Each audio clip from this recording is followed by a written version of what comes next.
थंडीच्या दिवसात वर्षाच्या सुरुवातीला येणारा सण म्हणजे मकर संक्रांत। हिंदू धर्मात मकर संक्रांतीचा सण खूप महत्त्वाचा मानला जातो। सूर्यदेव या दिवशी धनु राशीतून मकर राशीत प्रवेश करतात, त्यामुळे या दिवशी सूर्यदेवाची पूजा केली जाते आणि दान देखील केले जाते। धार्मिक मान्यतेनुसार मकर संक्रांतीच्या दिवशी गंगेत स्नान करून दान केल्याने चांगले फळ मिळते। मकर संक्रांती 14 जानेवारी 2025 मध्ये मंगळवारी साजरी केली जाणार आहे। या दिवशी गंगा स्नान आणि दान करण्याचा शुभ मुहूर्त सकाळी 9:03 ते सायंकाळी 5:46 पर्यंत आहे। मकर संक्रांतीच्या सकाळी ब्रह्ममुहूर्तावर स्नान करणे शुभ मानले जाते। आंघोळीच्या पाण्यात गंगाजल आणि तुळशीची पाने टाकून स्नान करावे। आंघोळीनंतर नवीन कपडे घाला, त्यानंतर तांब्याच्या भांड्यात पाणी भरून सूर्यदेवाला अर्पण करा। त्यामध्ये कुंकुम, तांदूळ आणि तीळ मिसळा। सूर्यदेवाच्या मंत्राचा जप करावा। लाल फुले, अगरबत्ती, दिवा, नैवेद्य, तिळाचे गोड लाडू इत्यादींचा नैवेद्य अर्पण करा। दरवर्षी संक्रांतीला कोणता तरी एक रंग वर्ज्य असतो, म्हणजेच संक्रांती देवीने ज्या रंगाचे वस्त्र परिधान केलेले असते त्या रंगाचे कपडे संक्रांतीच्या दिवशी घालायचे नसतात, मग ती साडी असो किंवा कपडे। यंदा संक्रांती देवीने पिवळ्या रंगाचे वस्त्र परिधान केले आहे, यामुळेच 2025च्या मकर संक्रांतीमध्ये पिवळा रंग वर्ज्य आहे। यंदा मकर संक्रांतीच्या दिवशी महिलांना पिवळ्या रंगाची साडी किंवा कपडे परिधान करता येणार नाहीत। शास्त्रानुसार मकर संक्रांतीला काळा रंग शुभ मानला जातो।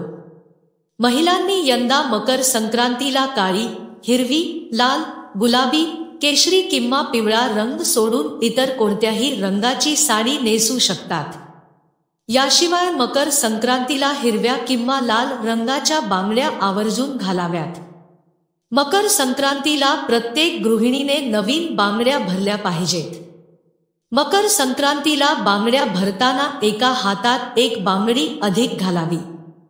त्याशिवाय मकर संक्रांतीला लाखेच्या बांगड्यांना महत्त्व आहे, त्यामुळे यंदा लाखेच्या बांगड्या देखील नक्की घाला।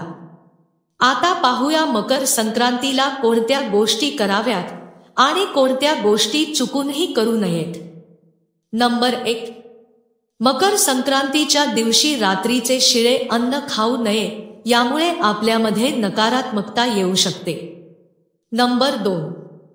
मकर संक्रांतीच्या दिवशी मांसाहार, दारू यांचे व्यसन करू नये, तसेच कांदा, लसूण यांचे सेवन देखील करू नये।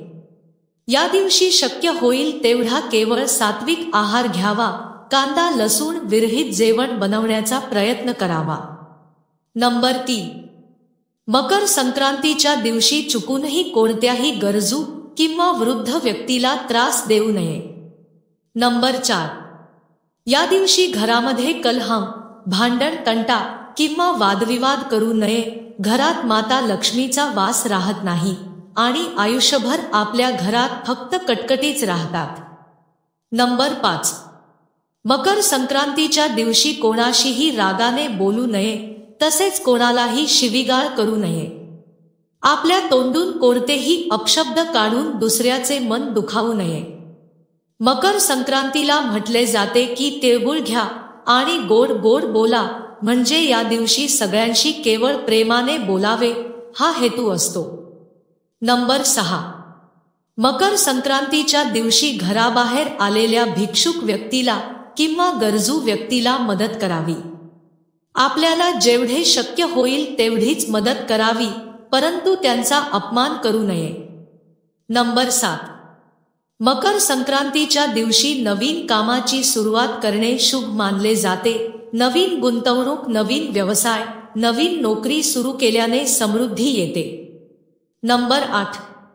मकर संक्रांतीच्या दिवशी तुम्ही गरजू व्यक्तीला धान्य आणि कपडे दान करा, यामुळे भगवान सूर्याची वर्षभर विशेष कृपा तुमच्यावर राहील। नंबर 9. मकर संक्रांतीच्या दिवशी आंघोळ केल्यानंतर सूर्याला अर्धजल अर्पण करा। यामुळे वर्षभर आपले आरोग्य चांगले राहील. नंबर 10. मकर संक्रांतीच्या दिवशी काळे तीळ, पांढरे तीळ, गुळ आणि सुहागा साहित्य दान केल्याने गरिबी दूर होते. नंबर 11. संक्रांतीच्या दिवशी गायीच्या तुपात पांढरे तीळ मिसळून देवी लक्ष्मी किंवा श्री सूक्ताचे हवन केल्यास देवी लक्ष्मी आपल्या घरात वास करते, कारण ते हे दारिद्र्य नष्ट करणारे म्हटले आहे. नंबर 12. मकर संक्रांतीच्या दिवशी झाड तोडणे अशुभ मानले जाते. तसेच या दिवशी तुळस तोडू नये किंवा जर तुम्हाला नवीन तुळस लावायची असेल तरी देखील आधीची तुळस मकर संक्रांतीच्या दिवशी तोडू नका किंवा उपटू नका. असे करणे अशुभ मानले जाते. मकर संक्रांतीच्या दिवशी शक्यतो गरीब लोकांना आणि अनाथ मुलांना अन्न, तिळगुळ किंवा तिळाचे लाडू, कपडे, धान्य, थंडीपासून बचाव करण्यासाठी उबदार कपडे, चादरी किंवा खाण्याचे काही साहित्य दान करा. त्यामुळे अधिक पुण्य प्राप्त होते आणि गरिबाची दुवा आपल्याला मिळते. नंबर 13. संक्रांतीनंतर किंवा संक्रांतीला सुवासिनींना म्हणून काय द्यावे? संक्रांतीला वाण म्हणून तुम्ही काहीही देऊ शकता. तुमच्या इच्छेनुसार आणि तुमच्या बजेटनुसार कोणत्याही वस्तूचे वाण देऊ शकता. वाण खूप महाग असावे असे काहीच नसते. काही वस्तू तुम्ही वाण म्हणून देऊ शकता. कोणी मकर संक्रांतीला देते तर कोणी संक्रांती नंतर देखील देते, जसे की छोट्या बॅग्स, बटवा, मोबाईल, पाउच, क्लोजर, सिंदूर, पेन्सिल, अजून इतरही सौंदर्य प्रसाधने, कुंकवाचा करंडा, गृहोपयोगी वस्तू जसे की प्लेट, वाटी, ग्लास, चमचे, देवाची आरती, ब्लाउज पीस, शोची एखादी वस्तू, पूजेचे ताट, छोटे फॅन्सी चौरंग, अगरबत्ती लावायचे स्टँड अशा बऱ्याचशा वस्तू तुम्ही संक्रांतीला वाण म्हणून देऊ शकता. तर तुम्हाला आजची माहिती आवडली असेल तर व्हिडिओला लाईक, शेअर आणि सबस्क्राईब जरूर करा. धन्यवाद.